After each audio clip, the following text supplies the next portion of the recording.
population moves into any neighborhood, they queer eye for the straight guy, everything in sight, and send real estate values through the roof. The solution to the whole Afghanistan situation? The gay Olympics.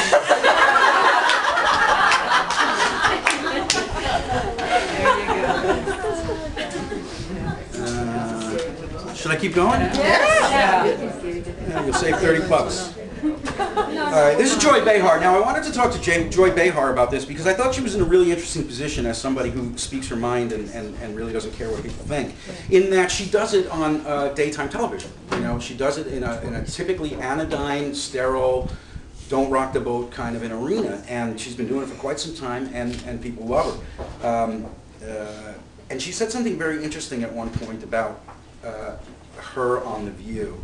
She was talking about how Republicans would very rarely come on The View. And she said, I met Joe Biden in Florida somewhere, and I like him very much. And he told me that he was more scared to go on Jon Stewart's show than he was ever to go on Meet the Press. Why? Joe Biden's witty. He's witty, he could probably play around, but he knows that comedians are subversive and they could sabotage him in some way or play some game with him that he's just going to get caught up in and there's no way he won't lose. That's why he doesn't want to go on Jon Stewart. That's the power of the comedian. There's a childlike quality to comedians. That's another part of this. We're always in touch with the kid in us, and we could just come out and ask, why did you say that? What were you thinking? It's ingrained in our brains that we're all just kids having fun. That scares politicians. Republicans particularly do not want to come on The View. Almost every Democratic primary candidate came on the show. Where was Giuliani? Where was Mitt Romney? Why wouldn't Mike Huckabee, who doesn't believe in evolution, sit and talk about that with me? What are they afraid of? They're not afraid of Sherry Shepherd. She's much more on their side. I don't think they're scared of Barbara Walters. She's a journalist, more Meet the Press, which they're used to. Are they scared of me and Whoopi? We're just comedians, right? Let's see what else.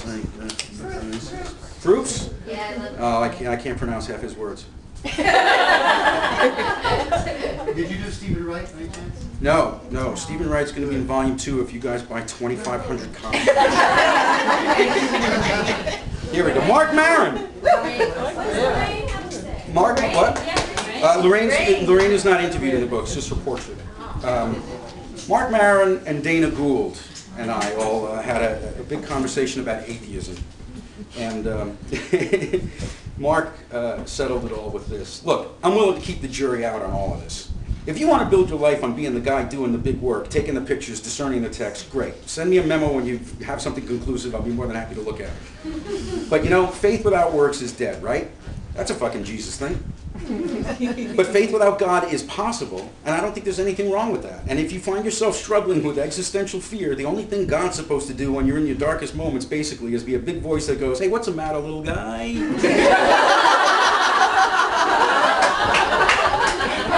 Everything will be okay. And Dana Gould goes, you'll find your flip-flops. That's what 90% of prayer is. Where are my flip-flops?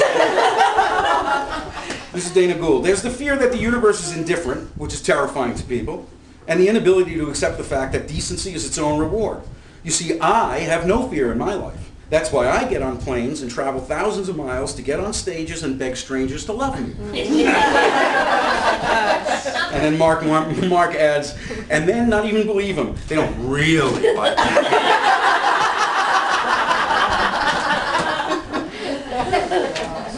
I'm going to interview him on the podcast in a couple weeks. Dana? Yeah. Yeah, he's hilarious. He's on next show, right? Dana Gould goes, our biggest fans tend to leave our shows staring at the floor and shuffling. I just came from Minneapolis, land of the sad-eyed, shuffling Dana Gould fans. Mark says, at this point in my career, people leave my show saying either he's hilarious or, ooh, I hope he's okay.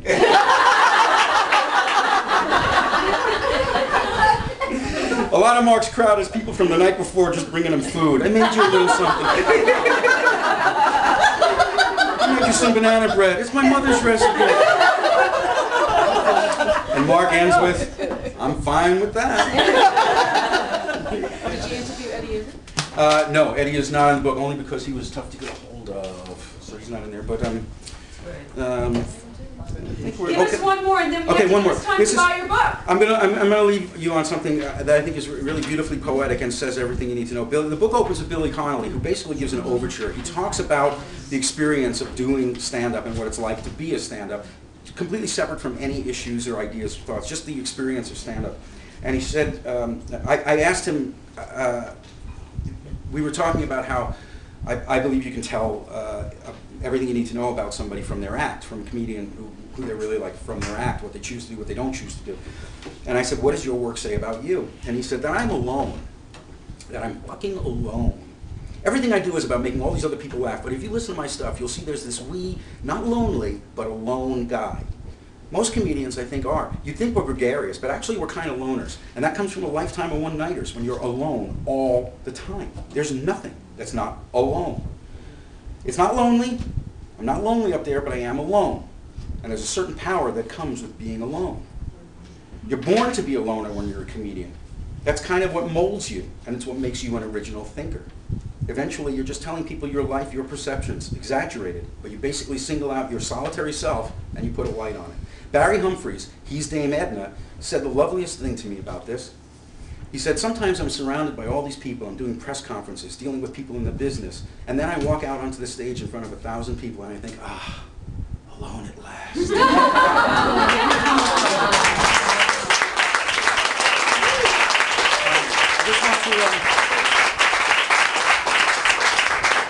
I just want to do one little thing before I go.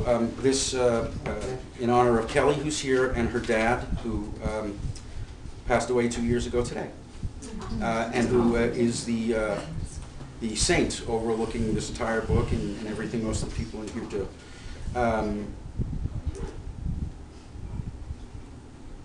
Well, let me just jump around a little bit. He said, when you're born in the world, you're given a ticket to the freak show. When you're born in America, it's a front row seat. Some of us in the front row, we bring our notebooks. We make notes about the freak show and report it to the others. That's the role I found myself in, and I really don't care about any issues. See, here's the thing. Human beings have made all their own choices. They turned everything over to the traders and the high priests a long, long time ago. It's all superstition and materialism. And I understand there's not a whole lot of other ways to run this thing, but that's for other people to worry about. I'm just criticizing what is. I don't have answers or a nice alternative. I certainly don't pretend to. But we humans have been given great gifts. Binocular vision, a great big forebrain, walking upright, opposable thumbs, being able to objectify, that's an object, I'm a subject, being able to make these wonderful distinctions, to think of the word zero. We've squandered these wonderful gifts we were given in the interest of a superstitious God and mammon. And America was given especially great gifts as the first real working self-governing democracy. Of course, it was an Iroquois concept that we stole from the Indians, but it works. But again, we gave ourselves over to superstitious shit. In God we trust on our fucking money. We opened Congress with a prayer to an invisible man. See, I can't identify with any of these systems. If someone says Darfur this, or Myanmar that, or tsunami this, I go, yeah, interesting. The numbers keep going up. That's what I do. I root for big numbers. Nature against man. Because man is part of nature and refuses to acknowledge it. He thinks of himself as separate. I'm going on a nature walk. Nature's out in the country. I'm a person. That's nature. They don't realize they're part of nature and they deserve whatever the fuck they get. And they usually get what they deserve in the long run. I have no use for them, to tell you the truth. One-on-one, they are brilliant and bright. I see people, I look in their eyes, and I can see the universe. Every human being is like a hologram of all the potential we had, but we'll never realize because we made all the wrong choices. And we're pulled along by it. And that's why I swim against the tide. I really don't care for the way the tide goes.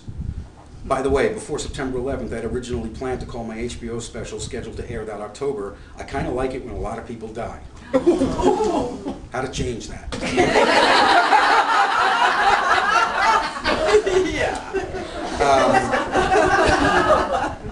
I said, some might describe your worldview as cynical or dispassionate. And he said, if an outsider wants to say that, that's fine, but I don't think of myself as cynical. To me, cynical is when Ford refuses to retool gas tanks that are exploding and killing people because it costs more to retool than it does to pay the widows. So they just continue paying widows. That's cynicism. I understand that a person who doesn't believe in a lot is called a cynic, but I think of myself as a skeptic and a realist. I look at things and I go, wait a minute, I don't fucking buy that. I have a realistic, skeptical viewpoint. If someone else thinks it's cynical, that's fine. But they say if you scratch a cynic, you'll find a disappointed idealist, and I will have to